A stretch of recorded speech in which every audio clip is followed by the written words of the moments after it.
professor Totti. Vamos aos problemas? Aos problemas que são muito usados, porque se fundamenta aqui toda a química. Primeiro probleminha, primeiro exercício. 10 gramas de um elemento Y reagem com 20 gramas de um elemento Z, formando o composto X. Então, curiosamente, temos a mudança da sequência literal. Nós temos o elemento Y reagindo com o elemento Z, formando, por sua vez, o composto X. Beleza? E para ter segurança na execução de uma múltipla escolha, dado ao pouco tempo que nós temos para isso, vamos então entender bem o texto. 10 gramas do elemento Y reagem com 20 gramas do elemento Z. Bem, isto é o que foi nos dado. Obviamente, de acordo com Lavoisier, a massa do Z sendo 20, a do Y sendo 10, a massa produzida deverá ser a soma dando 30. Então, posso afirmar categoricamente que essas massas desta forma dispostas, se eu usar a lei de Proust, que indica proporção constante, se eu diminuir para 1 grama, fazendo a divisão por 10, ficando na unidade, por um motivo que eu já vou te explicar. Se eu trabalhar com 1 grama de Y dividido por 10, eu vou trabalhar com 2 gramas de Z e vou trabalhar com 3 gramas de X. Estou então aqui aplicando uma proporção. As massas que reagem nesta reação o fazem de 1 para 2 para 3. Isso é o essencial de um problema. Se fosse hoje em dia, seria em mols. 1 mol de Y com 2 mols de Z, dando 3 mols de X. Os coeficientes seriam esses. Bom, outro detalhe. Quando tu observa numa múltipla escolha 2 alternativas bem parecidas, pode ter certeza que é aí que estará a resposta. Porque o professor, ele quer justamente testar se você tem certeza do fato. Qual é a proporção? A proporção em que as massas Y e Z reagem, é de 1 para 2. Pronto. Fui direto ao ponto. O ponto é a proporção. Reagem de 1 para 2. E não de 1 para 3. Y e Z, é importante entender quem é Y, quem é Z, trabalham de 1 para 2. Se fosse Y para X, aí seria de 1 para 3. Bom, passando os olhos brevemente sobre o resto, para se obter 60 gramas de X. Para se obter 60 gramas de X, que vem a ser o dobro, são necessários 30 gramas de Y. São necessários também o dobro. E o dobro de 10 serão, para se obter 60 gramas de X, são necessários 30 gramas de Y. 30 gramas de Y está errado, porque se eu multipliquei por 2 a quantidade que eu quero, ao multiplicar por 2 será 20. Então, não são 30 de Y, são 20 de Y, para manter a proporção de Proust. Da mesma forma, para se obter 15 de X, são necessários. Isto é um pequeno detalhe para um ruído para te atrapalhar. Lavoisier estando certo nos números citados, não significa que está certo na equação. Se você pegar 7,5 de Y com 7,5 de Z, a soma dá 15. Da mesma forma, 20 gramas de Y com 50 gramas de Z, a soma dá 70. Mas, será que se aplicam esses números na proporção que nós temos? Você vai ver que não. Para se obter 15 gramas de X, vamos lá, para se obter 15 gramas de X, estarei pegando a metade da importância. Portanto, Dentro da proporção, peguei a metade. São necessários de Y quanto? Será necessário a sua metade. E a sua metade será de quanto? Será de 5 gramas.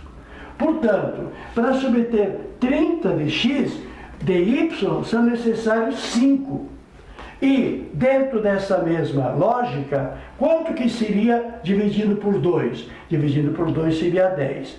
Lavoisier se aplica sempre se aplica, mas dentro da aplicação de Proust. Proust e Lavoisier têm que ser aplicados ao mesmo tempo. Não é porque 7,5 mais 7,5 dá 15 que está correto. Os 15 serão obtidos por 5 mais 10, conservando a proporção. Da mesma forma, a letra C. Então, não é com 7,5 para cada um. Colocando para reagir 20 gramas de Y. Colocando 20 gramas de Y. Está aqui.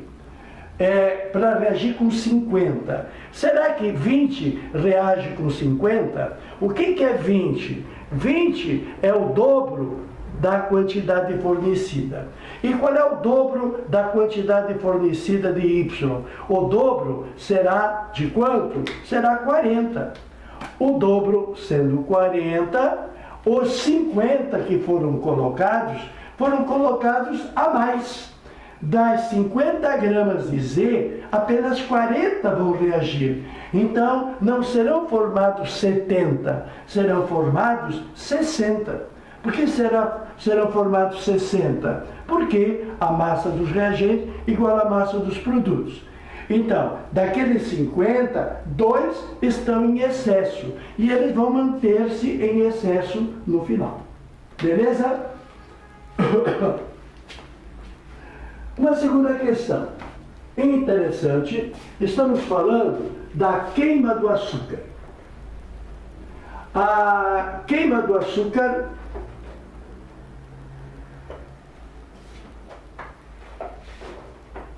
com as suas aplicações de leis.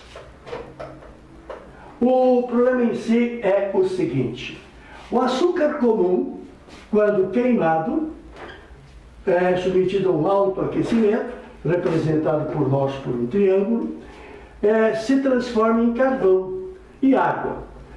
Complete os experimentos abaixo, citando as leis. Então, no primeiro experimento, 342 gramas de açúcar foram aquecidos ao extremo. E, claro, o comburente é o oxigênio. E o açúcar se destrói. A destruição do açúcar vai me dar carvão e água. Bom, a quantidade A, a quantidade B e a quantidade C são os nossos problemas.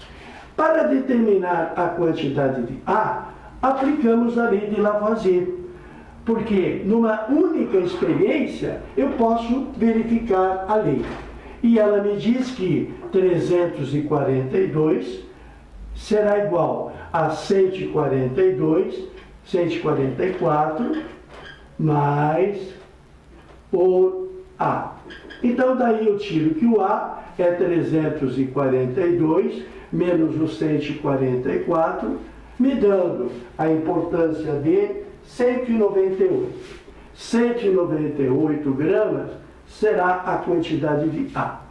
Se a quantidade de água fornecida pela destruição do açúcar foi de 198 gramas, eu apliquei a lei de Lavoisier.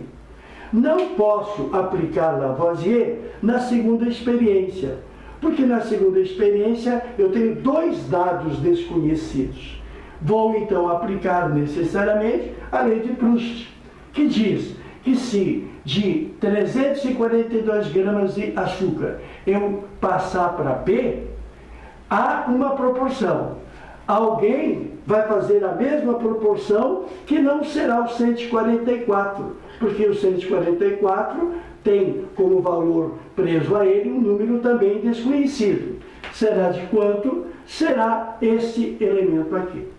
Nós que já encontramos o valor de A, pela aplicação de Lavoisier, podemos dizer que que 342 está para B, assim como o 198 está para 99. Tá certo? 198 baixou para metade. Se baixou para metade, a resposta aqui também vai baixar para metade. Bem, de qualquer forma, na aplicação da chamada regra de 3, eu tenho então de que 342 vezes 99 será igual a 198 vezes o B. Isolando o B, então terei 342 vezes 99 sobre 198. Claro, desculpa fazê-lo perder tempo, mas aqui então será 171. Tiramos a conclusão de que o B, que era então desconhecido, agora passou para 171 gramas. Nós utilizamos a lei de Proust para encontrar o B, procurando uma proporção igual a de 342 para B, assim como do A, 198 para 99. Para encontrarmos o valor C, podemos fazer de duas formas.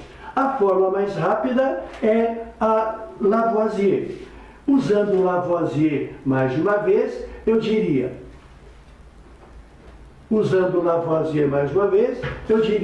que 171 gramas é igual a C mais 99. Tá? Então, para encontrarmos o C, usamos a lei de Lavoisier. Da onde nós tiramos então que o C será o 171 menos o 99. O C, portanto, terá como resposta final 72. Muito bem, encontramos o valor A, encontramos o valor B e encontramos o valor C, respectivamente usando Lavoisier na primeira, usando Proust na segunda e usando Lavoisier novamente para encontrar o C.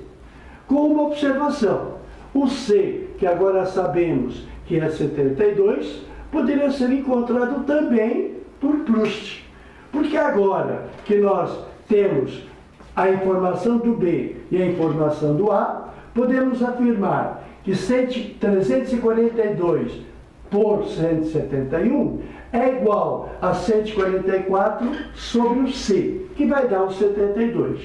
Posso utilizar também aqui, se 144 está para C, assim como 198 está para 99, encontraremos o C da mesma maneira. O terceiro exercício, ele fala de 3 situações. E a pergunta é: cite os autores das leis da química que se aplicam em cada um dos casos. No primeiro caso, nós temos 3 substâncias diferentes. Mas eu percebo que das 3 eu tenho algo a ser analisado.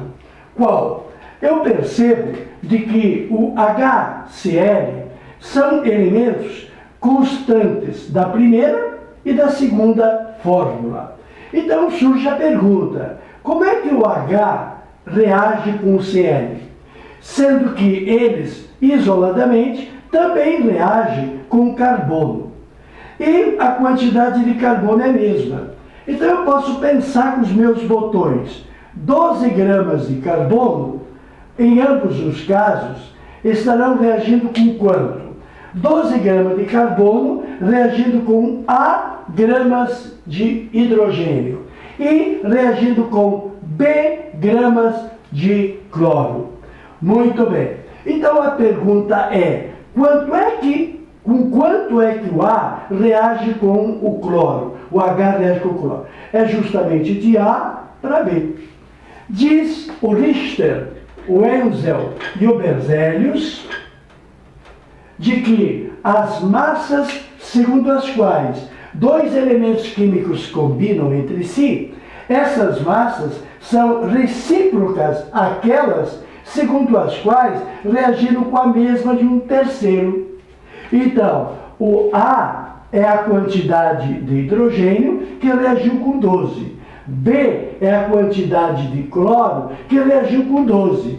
Pois bem, se A e B reagem com mesmas massas de um terceiro, vão reagir entre si.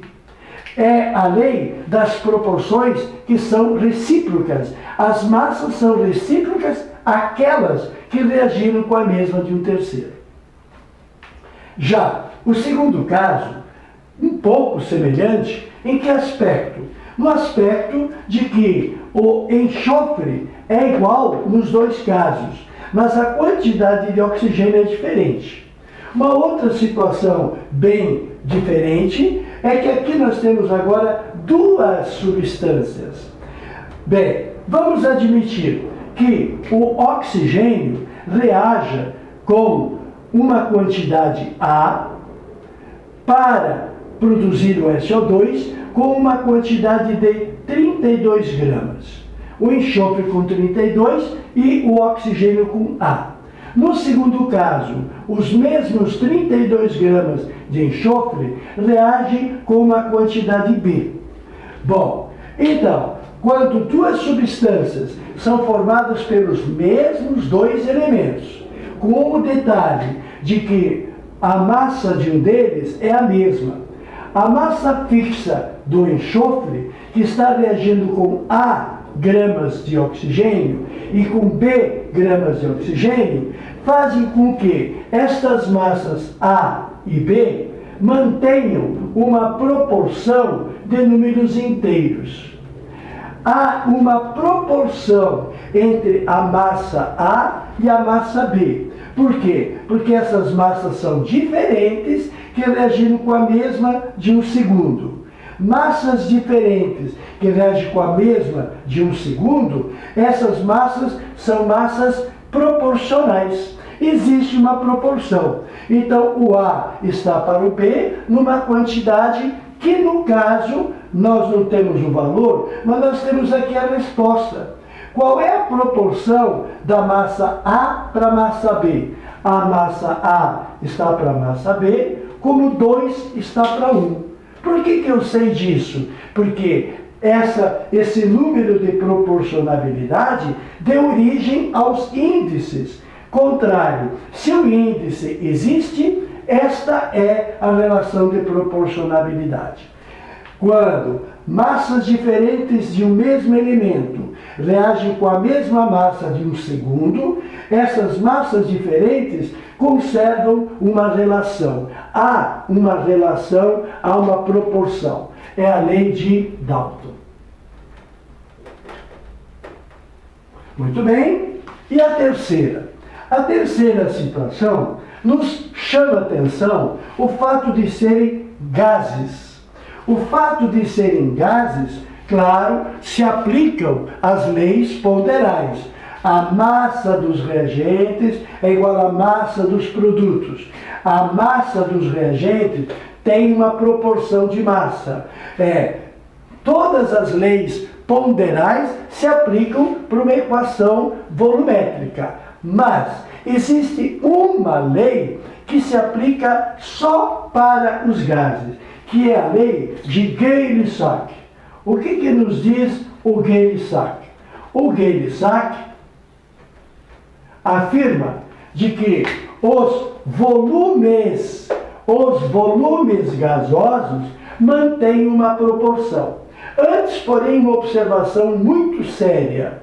Se você verificar que 22,4 litros de SO2 reagiu com 11 litros de oxigênio, produziu 22,4 litros de SO3. Ué, onde é que está Lavoisier? Lavoisier é para massas. A massa correspondente a essa quantidade, mais a massa correspondente a essa quantidade, dá a massa correspondente àquela quantidade. As massas se somam e a soma da esquerda é igual à da direita. Mas os volumes não. Percebe que 22,4 com 11,2 é diferente de 22,4? Então, quando se trata de gases, a lei que está sendo enfocada nesse momento é a lei de Gay-Lussac. Por quê? Porque está sugerindo esta relação. Se 24 gramas de SO2 reage com 11 de O2, 5,6 reage com quanto? Está nos sugerindo a proporção. A mesma proporção de massas sugerida por Proust, a mesma proporção em volumes se aplica na lei de Gay-Lussac. Então, nessa terceira situação, para descobrir o volume gasoso, não é outro a não ser a lei de Gay-Lussac, que no caso, como 5,6 é a metade, o A será 5, será 11,2, também a metade. Ajudei? Ótimo! Tote ao seu dispor.